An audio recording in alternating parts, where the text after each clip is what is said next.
Awakened Mind: How Thoughts Become Reality. A Masterclass Course with Mitch Horowitz. Narrated by Mitch Horowitz. Introduction. Welcome to the Masterclass series. Each of these courses instructs you in 10 simple, straightforward lessons how to benefit from the causative powers of your mind.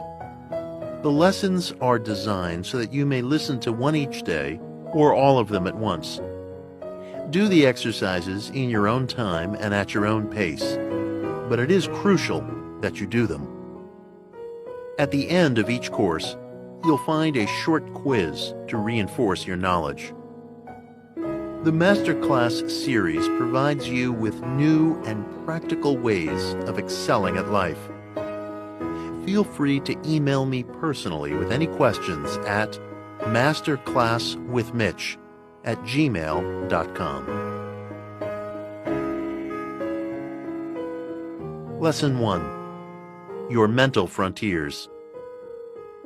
This course teaches you how to use your mind to transform your life. We are not going to explore cutting-edge cognitive studies or neuroscience breakthroughs. No. If you want that, click onto a TED Talk or any of the pop science brain trends written about online. Rather, we are aiming for a total revolution in your existence, a new sense of who you are and of the unseen faculties and agencies that you possess. This course is a hands-on application of a misunderstood field: positive mind metaphysics. You've probably heard critics running down positive thinking as a namby-pamby philosophy of wishful thoughts and popular delusion. I have studied the field for 10 years and documented it as a historian and personal seeker. I promise you this: the critics are wrong. The seemingly familiar terrain of positive thinking can unlock a new world of self-potential for you. Do you doubt that? Use this course's 10 simple lessons, or any one of them, to put my claim to the test. If what I write here doesn't work for you, discard my claims. But if it does work, not only will you gain a significant new measure of self-respect, creativity, and vibrancy, but you will question everything that you have been taught about what it means to be human. The foundational principle of this course is the one simple idea that thoughts are causative. How do I mean that? Do we live under an overarching mental superlaw, sometimes called the law of attraction? No. We live under many laws and forces. But thought is one exquisitely effective and little understood aspect of life.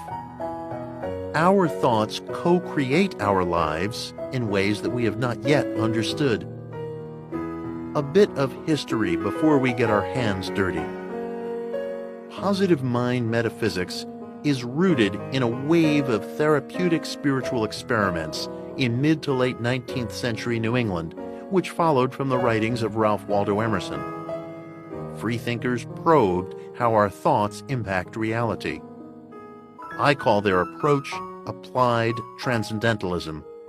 It became popularly known as the power of positive thinking, or New Thought. Before we go further, I have a vital piece of advice. One factor, more than any other, will determine how you experience this course: your depth of hunger for self-change. As an Arab proverb goes, the way bread tastes depends on how hungry you are. The key to every self-help program is to approach it as if your life depends on it. If you do that, you will discover extraordinary new possibilities. Lesson 2. The Three-Step Miracle. Here is a way to start thinking differently about how you use your mind. Imagine that a genie offered you a wish, but with a catch. You had to tell him the truth about what you really wanted. Otherwise, you'd lose everything. We repeatedly tell ourselves what we think we want, a better house, a new love, etc., but rarely subject our desires and wishes to mature, sustained scrutiny. Often, we do not know what we want from life at all. A powerful, simple exercise will blow open how you think about your desires. I call it the three-step miracle. The exercise comes from a beguiling little pamphlet published anonymously in 1926 under the title, It Works. In actuality, the author was a Chicago salesman named Roy Herbert Jarrett. Jarrett tested his theory for years and didn't put it into writing until he was past the age of 50. This program consists of 3 simple steps. Remember, to benefit, you must do them with total commitment. 1. Carefully devise a list of what you really want from life. Revise it, rewrite it, and work on it every day. Throw your certainties out the window. Keep rewriting and reorganizing your list until it feels absolutely right. 2. Read your list morning, noon, and night. Think about it always. Commit to reading it in a quiet, contemplative atmosphere each morning upon waking, again at midday, and once more just before drifting to sleep at night.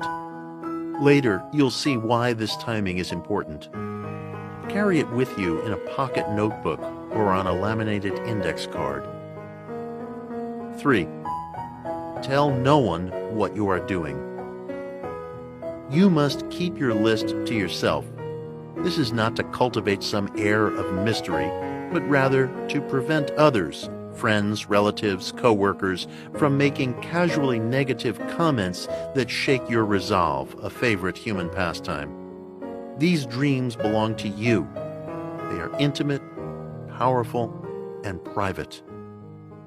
Then, express gratitude each time results arrive. That's it? Yes, that's it. How can something so simple really work? Because this exercise pushes us to do something that we think we do all the time but rarely try. Honestly come to terms with our innermost desires. Most of us drift through life lazily thinking that we want a new house, a loving mate, a better job, and so on. But the things that we repeat inside can merely mirror what we believe would make us look good in the eyes of others, or what our upbringing or our peers tell us we should want. Or our desires may be fleeting fantasies. We want ice cream, so to speak, until the next thing catches our eye. All of this can obfuscate our most authentic aims and yearnings. Ask yourself once more, have you ever sat down in a mature and sustained manner, stripped of all convention and inhibition, and probed with unsparing honesty what you really want from life? Someone who scoffs at money may discover that he truly craves wealth. A person who has dedicated herself to promoting others may find that she hungers for the spotlight. A corporate climber may see that he just wants a quiet life at home. You cannot harness the mental assets covered in this course unless you know where you want to go. When you do, you will discover resources that you never knew you had. Lesson 3.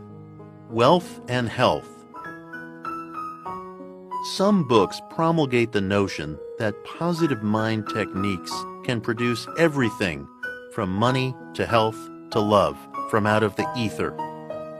I feel strongly that no reader or seeker should ever be handed an overpromise or should rely on a single method. Use all the resources around you: medical, physical, financial, moral, and mental. I mentioned earlier that I do not believe we live under one mental super law, sometimes called the law of attraction. We live under many laws and forces, of which the creative potentials of the mind are one important part. I want to make it clear that the mind alone is not a magic wand. It surely does have a role in health and wealth, but not always in the ways that we believe. I recently discovered a cache of letters that readers had sent to writer Joseph Murphy more than a decade after the New Thought pioneer's death in 1981. It was heartbreaking to read the yearning questions of these earnest correspondents, many of whom wondered why Murphy's techniques weren't working for them. I selected one letter below, handwritten by a woman in Tampa, Florida, that typified the needs of many who wrote him.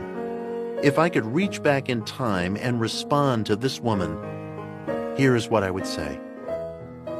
August 12, 1993. Dear Dr. Murphy, I keep reading your book, Your Infinite Power to Be Rich, so much that it is falling apart, and I still haven't received my goal of receiving abundance. I feel that I must be doing something wrong so that I can't break this poverty syndrome. I keep saying these wonderful affirmations, but I think I neutralize them because I don't believe I deserve wealth of any kind. I would like to be financially secure so that I never have to worry about money again.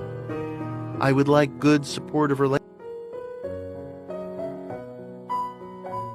relationships and a soulmate. Somehow, I got the impression from my youth that I didn't deserve anything because I'm no good. Please help me to get out of my poverty. Dear friend, first of all, I want to assure you of something, and I want you to remember this for the rest of your life. You are not only good, you are exceptional. You are a leader among people and are part of the nobles of the human race.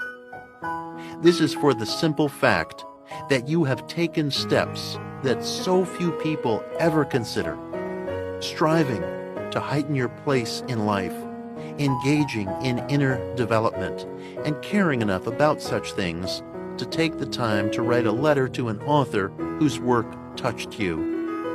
Most people never write one letter in their lives. Most never read a single book or attend a single lecture with the aim of raising their sense of self-potential. So please let us lay that childhood myth immediately to rest. You are exceptional, and that is a fact. I love Joseph Murphy's work, but I believe that sometimes saying an affirmation, even with depth of feeling, is not enough. The most remarkable people in history, from Joan of Arc to Mahatma Gandhi, led lives of faith and action. They were ardently committed to affecting things in the world. Whatever your employment, throw yourself into it with passion. Be aware of everything you can do for your bosses, coworkers, and customers. Be the problem solver to whom others look for help and advisement. Know more about your job than everyone else, not in a know-it-all way, but with the aim of providing service and doing your personal best. Expect and respectfully require good wages for your good work. Join a union if you are able, and support activists and leaders who defend the rights of workers.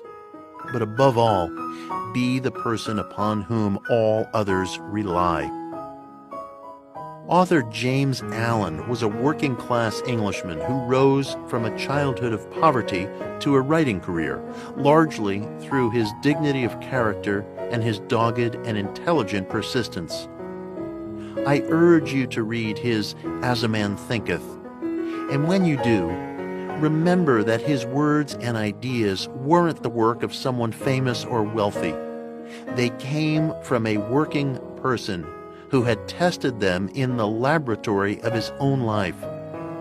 Also, please read Napoleon Hill's Think and Grow Rich, which is useful because it combines a program of mental metaphysics with a plan of action.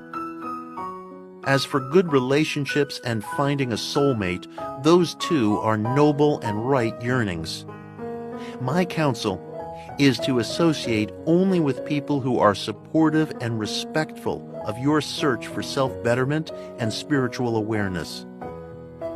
Seek out those who are engaged in whatever way in bettering themselves. Spend no time, or as little time as practicality allows, among cynics, bullies, or unproductive people. Avoid those who gossip and refuse to listen to rumors or hearsay. Do this, and you will naturally come into the company of true friends and hopefully a soulmate. I enter into a few moments of prayer every day at 3 p.m. Eastern Time, and I would be privileged if you would join me. I wish you every good thing. Your friend, Mitch. Lesson 4. The Mind and Money.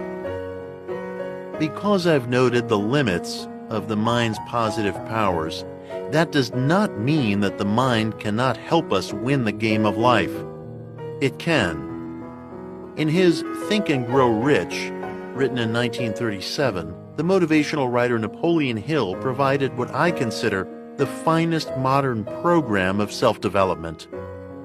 Hill's techniques can be used in pursuit of any valid aim, not just money. Think and Grow Rich should be on the bookshelf of every artist, teacher, intellectual, soldier, and activist, anyone with a passionate sense of purpose in life. Here is a digest of Hill's program. 1. Definite chief aim. Without an absolutely rock-solid sense of the one thing you want to accomplish above all else, nothing is possible. Write down your aim. This is no trifle. This is your life. 2. Mastermind group.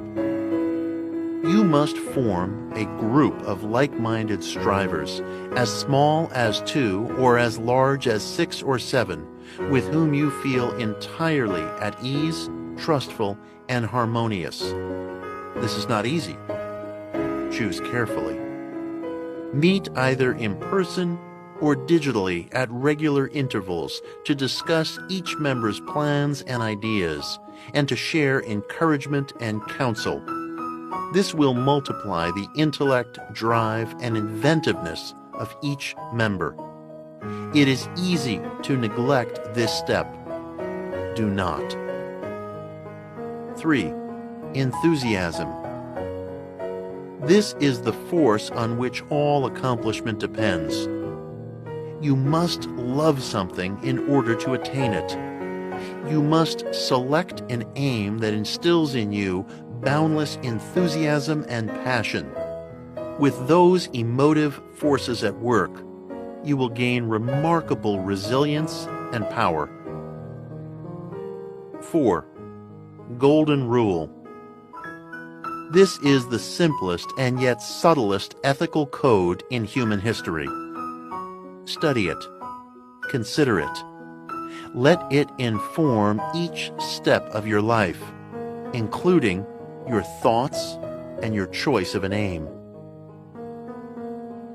5. Action. Hill's program is not one of wishing. You must devise concrete, reasonable plans to carry out your definite chief aim. Educate yourself.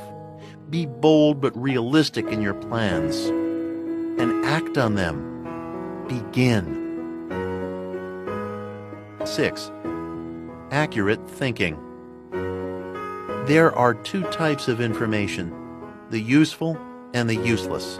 The useful is anything that advances your aim.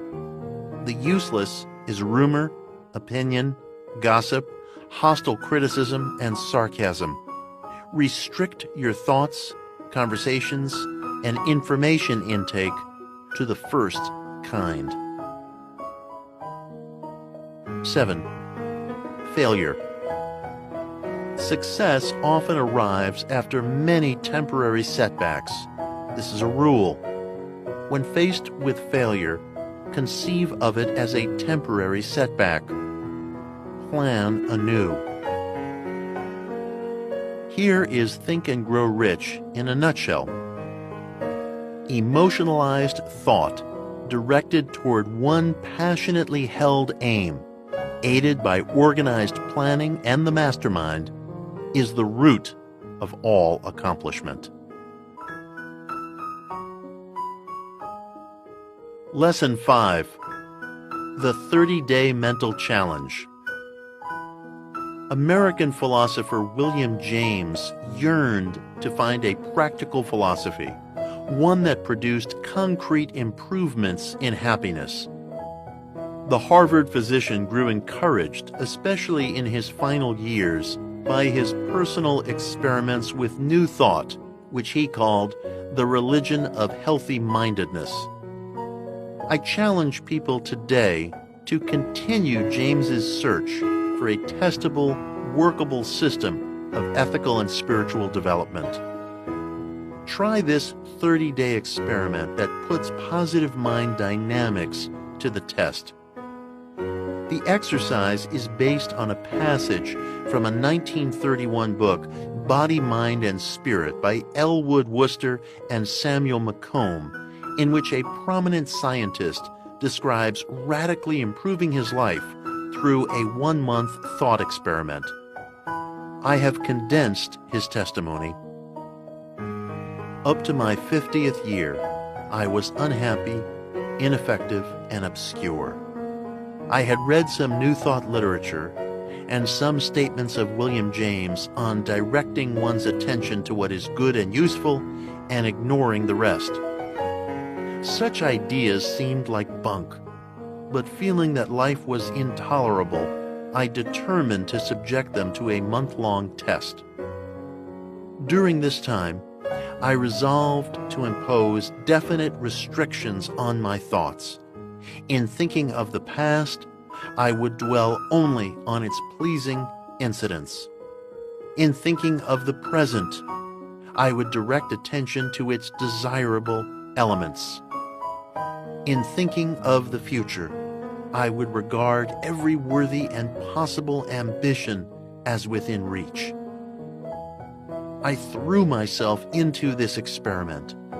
I was soon surprised to feel happy and contented. But the outward changes astonished me more. I deeply craved the recognition of certain eminent men. The foremost of these wrote me out of the blue, inviting me to become his assistant. All my books were published. My colleagues grew helpful and cooperative. It seems that I stumbled upon a path of life and set forces working for me which were previously working against me. Here is how to devise your own experiment. 1. Choose your start date. 2. Write out the entire testimony above by hand.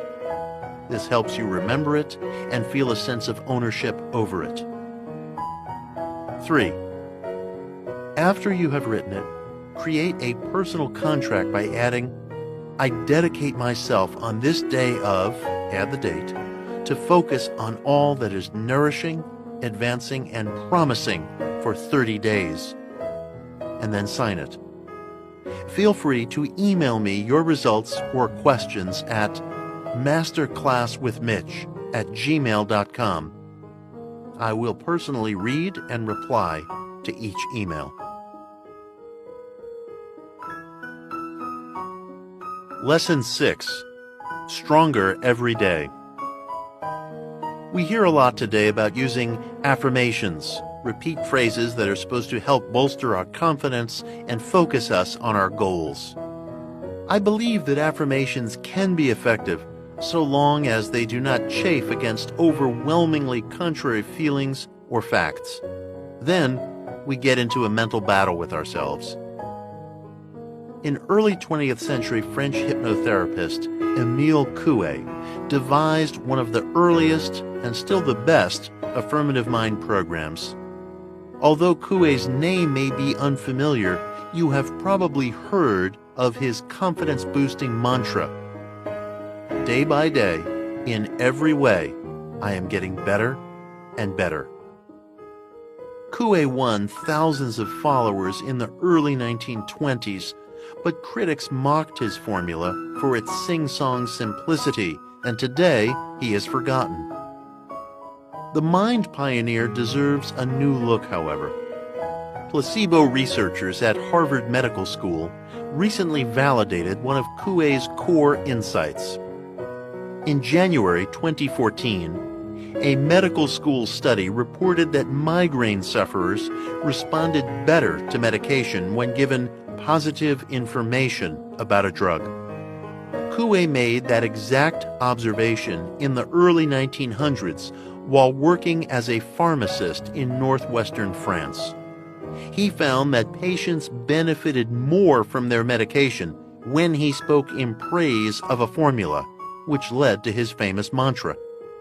Coué believed that anyone with almost any need could stimulate the same positive mental forces he saw among patients by gently whispering the day-by-day affirmation 20 times before drifting to sleep at night and again on waking. He called it conscious autosuggestion. In 1922, Coué described his program this way: every morning on awakening, and every evening as soon as you are in bed, close your eyes, and without fixing your attention on what you say, pronounce 20 times, just loud enough so that you may hear your own words, the following phrase, using a string with 20 knots in it for counting. Day by day, in every way, I am getting better and better. The words "in every way" being good for anything and everything, it is not necessary to formulate particular autosuggestions. Make this autosuggestion with faith and confidence, and with the certainty that you are going to obtain what you desire. It is very important to follow Coué's directions about using the formula just before drifting off at night and just upon waking in the morning. Scientists sometimes call the period when you hover between sleep and consciousness the hypnagogic state.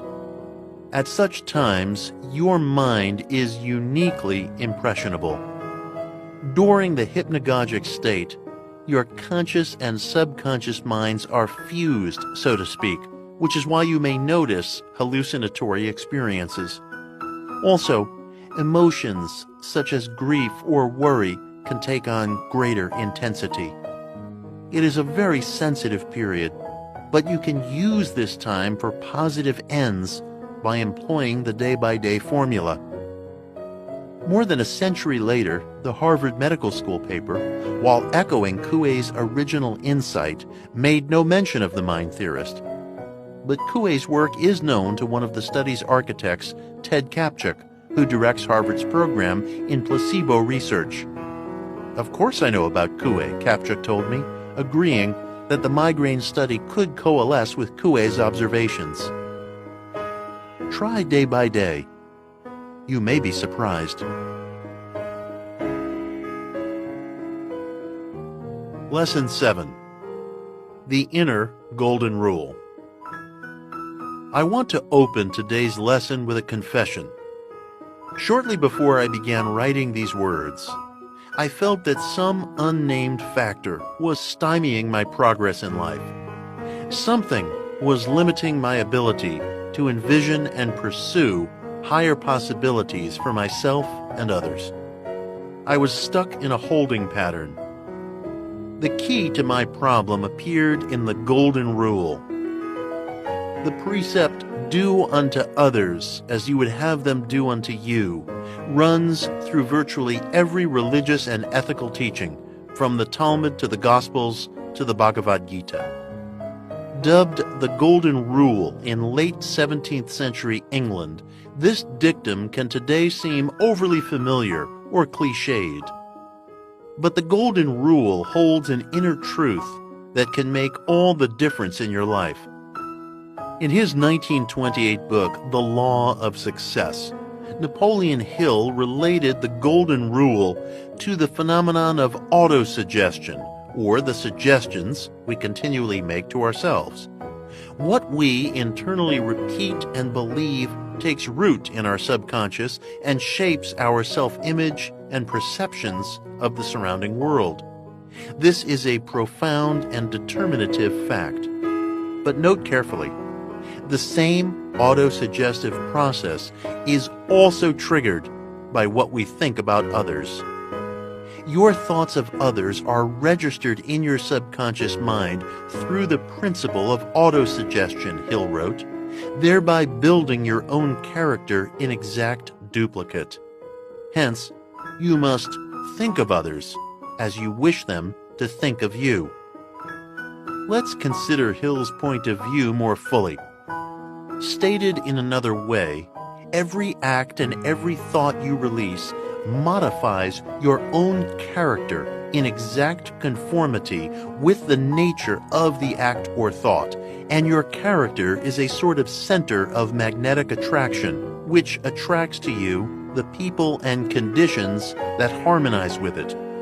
You cannot indulge in an act toward another person without having first created the nature of that act in your own thought, and you cannot release a thought without planting the sum and substance and nature of it in your own subconscious mind, there to become a part and parcel of your own character. Grasp this simple principle, and you will understand why you cannot afford to hate or envy another person. You will also understand why you cannot afford to strike back in kind at those who do you an injustice. Likewise, you will understand the injunction, return good for evil. When we indulge in fantasies of revenge or score settling, which I've done during morning shaves more time than I can count, we not only shackle ourselves to past wrongs, but also to the wrongs that we would do in exchange. Our acts of violence, whether by mind, talk, or hand, reenact themselves in our psyches and perceptions. We are lowered to the level of people we resent or even hate when we counter, mentally or otherwise, their type of behavior. An adjunct to the Golden Rule is, we become what we don't forgive. Conversely, thoughts of generosity and forgiveness add a special solidity to our character, Hill notes, that gives it life and power. Our thoughts about ourselves and others can be seen as an invisible engine that molds our character and experience. This is why it is extremely important to abstain from spreading or listening to gossip or character assassination. If you find yourself bumping against limits or having difficulty formulating and acting on your plans, reconsider your relationship to the Golden Rule. Lesson 8. Daily Bread. I want to supply you with a list of daily practices that I personally use. If done with commitment and consistency, these simple techniques will produce changes in your inner and outer experience. Everything here fits within the parameters of a busy day. 1. Morning connection. Upon waking, it is critical to make some connection to your highest ideals. Do this before picking up your iPhone, clicking on the television, or getting sucked into social media. You can practice something very basic, such as saying the Lord's Prayer, or, if you prefer, something non-spiritual, repeating an affirmation while still in bed, such as Emile Coué's Day by Day. 2. Sacred literature.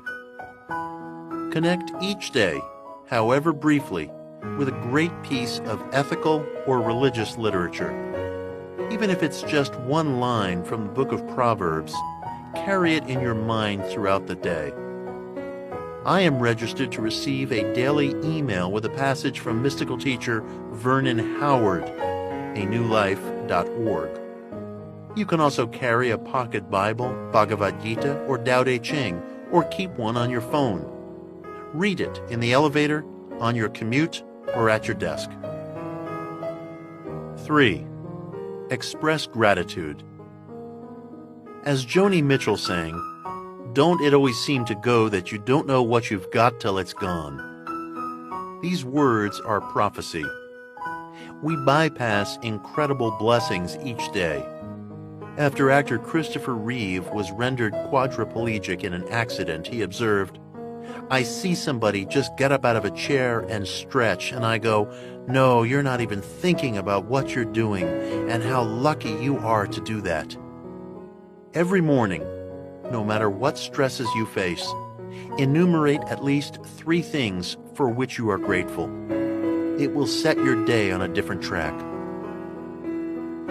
4. 3 p.m. prayer. In Christian tradition, Jesus is said to have died on the cross at 3 p.m. Some people reserve this as a special time for prayer, even if just to take a few moments to express thanks, remember a loved one, or ask to be of highest service that day. I set a daily alarm on my phone for 3 p.m. and use this time to pray for someone's recovery or for the needs of friends or people who have written to me. However packed your schedule, you can almost always find a few moments for a silent devotion. I invite everyone listening to this to join me, whether once in a while or every day, at 3 p.m. Eastern Time for a few moments of meditation or silent prayer. 5. Choose kindness. Toward the end of his life, the 20th century novelist and spiritual journeyer Aldous Huxley was asked by a reporter to name, out of all the Eastern philosophies, psychedelic experiments, and human potential exercises the British intellectual had tried, the single best method for inner development. "Just try being a little kinder," Huxley replied. The seeker wasn't being glib. Christ, Buddha, and the Talmudic sages recognized kindness as a revolutionary act. 6. Radically forgive. Nelson Mandela did not bring justice to South Africa so much as forgiveness and reconciliation. The thirst for justice often translates into spite and vengeance, which is life-withering on both a national and intimate scale. Commit daily to an authentic effort to forgive everyone who has hurt you, even cruel people. If you can honestly attempt this, and it may require a lifetime of repeat tries, you will begin to experience a new sense of inner calm. Remember, we become what we don't forgive. 7. Say no to humiliation. Much of our social media, talk radio, and reality television dishes out the cruel glee of seeing someone get embarrassed or humiliated. During the day, whether on your phone, computer, or in front of the television, avoid posts and shows that drag people through the mud.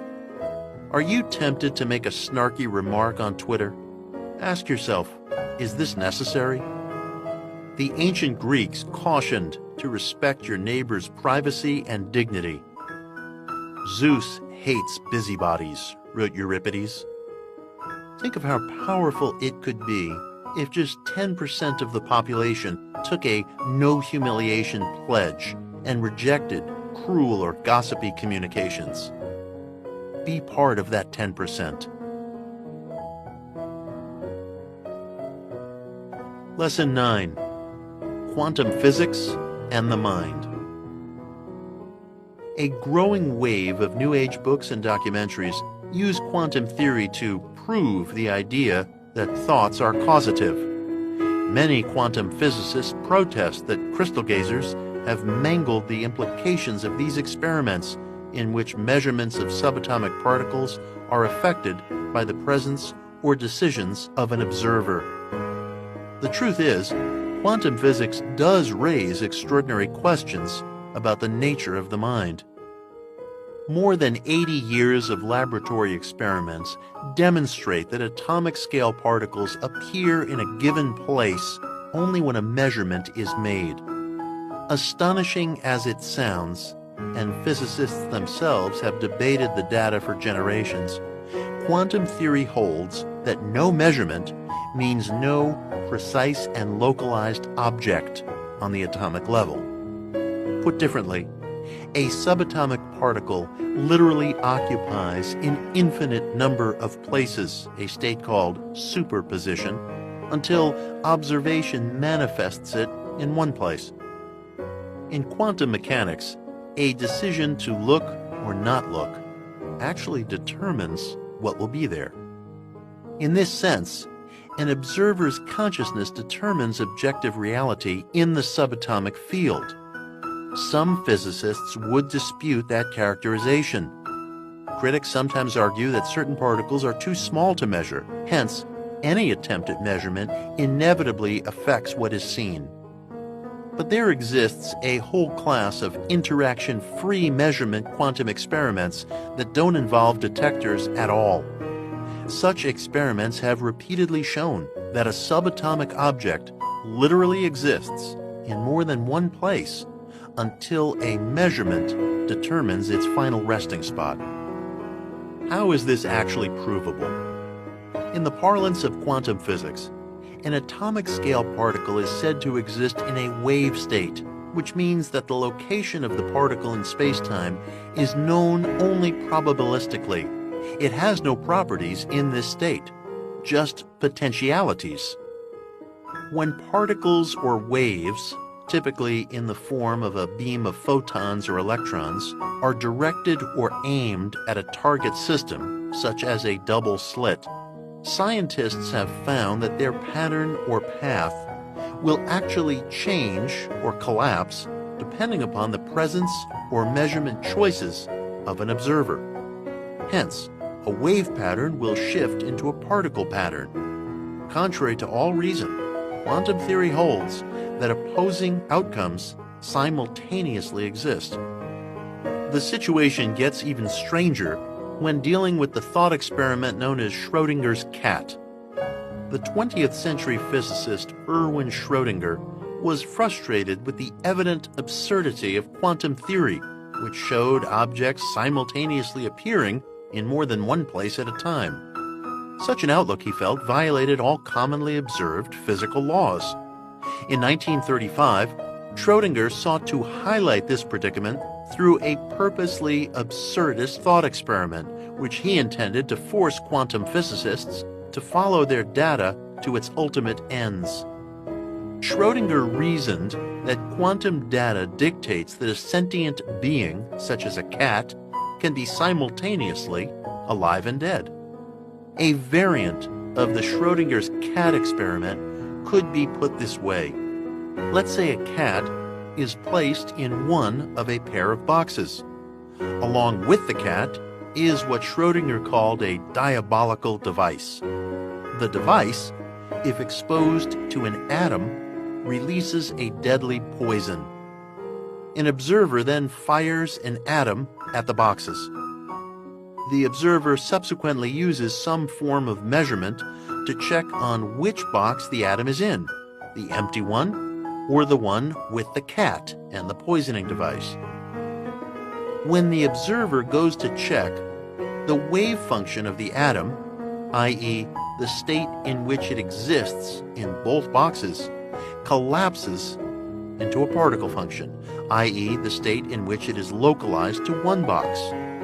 Once the observer takes his measurement, convention says that the cat will be discovered to be dead or alive. But Schrödinger reasoned that quantum physics describes an outcome in which the cat is both dead and alive. This is because the atom, in its wave function, was at one time in either box, and either outcome is real. To take it further, a cohort of quantum physicists in the 1950s theorized that if an observer waited some significant length of time, say 8 hours, before checking on the dead-alive cat, he would discover one cat that was dead for 8 hours and another that was alive for 8 hours and is now hungry. In this line of reasoning, conscious observation effectively manifested the localized atom, the dead cat, the living cat, and also manifested the past, i.e., created a history for both a dead cat and a living one. Both outcomes are true. Absurd? Impossible? Yes to that, say quantum physicists. But decades of quantum experiments make this model, in which a creature can be dead and alive, into an impossible reality, an unbelievable, yet entirely tenable, even necessary state of nature. Only future experiments will determine the broader implication of subatomic phenomena in the mechanical world in which we live.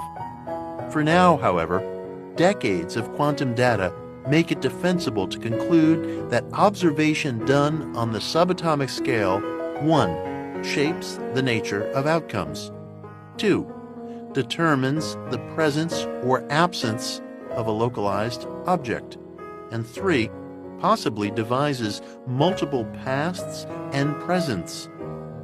This last point is sometimes called the many worlds interpretation, in the words of physicist Hugh Everett. This theory of many worlds raises the prospect of an infinite number of realities and states of being, each depending upon our choices. And here we encounter the frustrating but persistent thesis of positive thinking, which holds in some greater or lesser measure that our thoughts affect reality.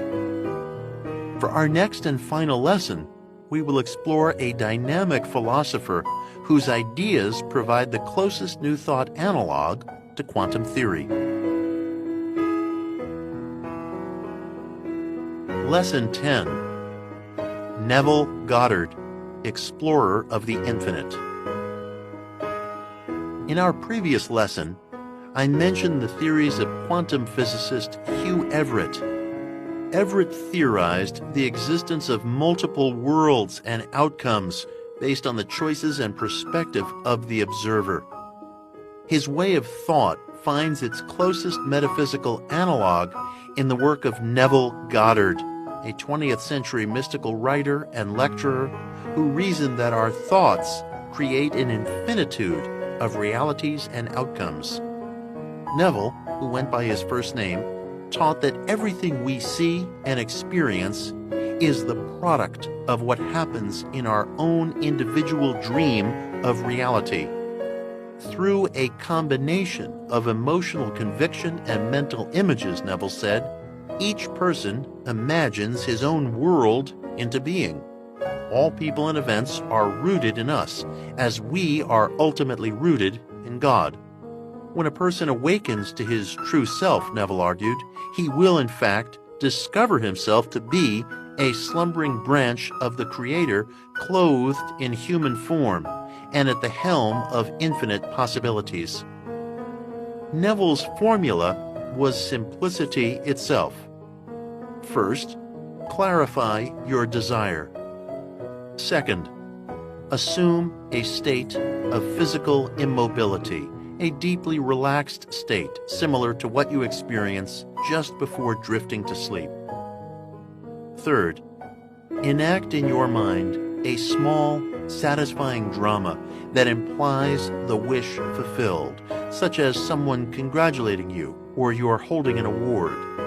Repeat this internal drama over and over, as long as it is vivid and emotionally charged.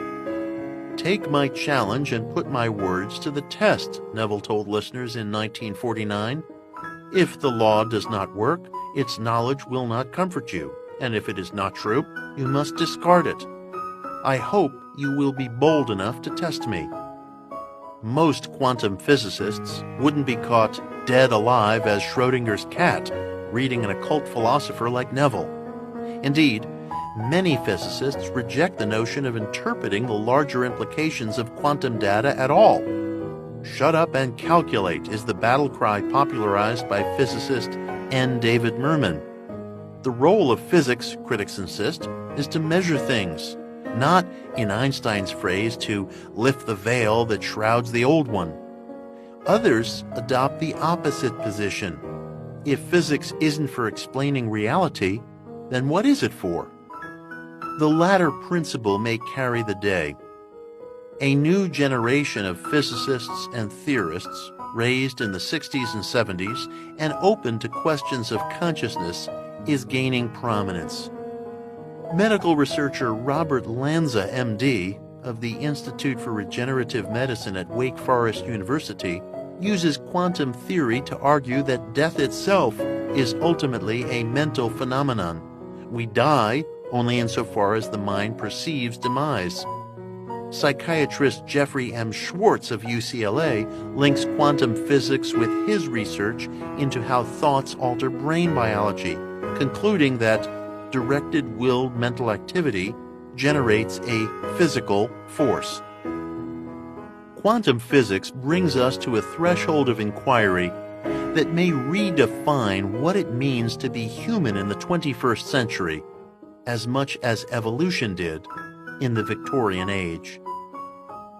I began this course by saying that its aim was not to help you better organize your sock drawer, but to open a whole new window on your existence.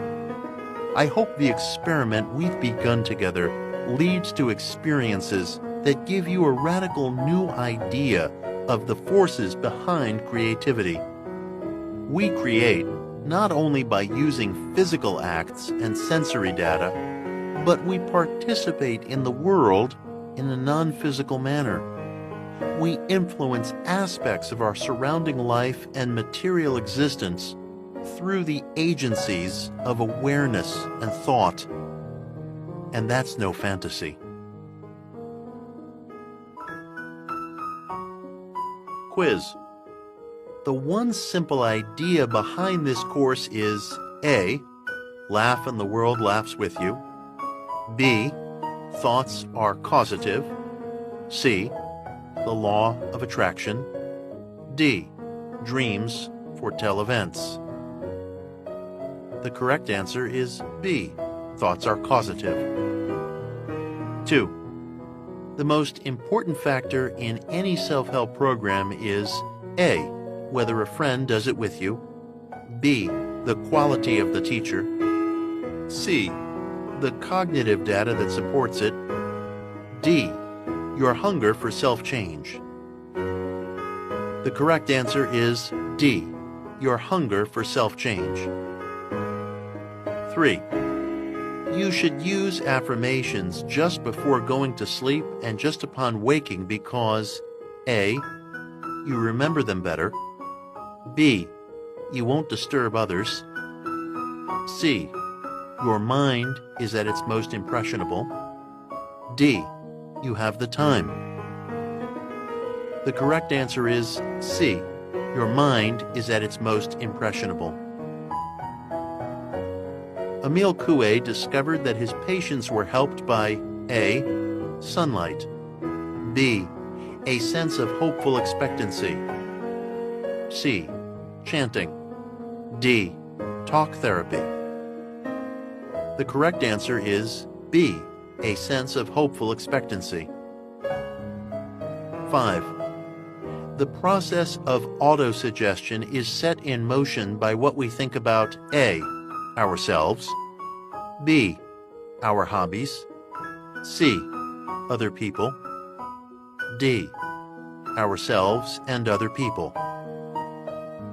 The correct answer is D. Ourselves and other people. 6. We live under A. A single mental superlaw. B. Many laws and forces. C. the law of thought magnetism. D. Whims of fate. The correct answer is B. Many laws and forces. 7. A mastermind group consists of A. 2 or more people who provide mutual support. B. Experts. C. Medical professionals. D. Psychics. The correct answer is A. 2 or more people who provide mutual support. 8.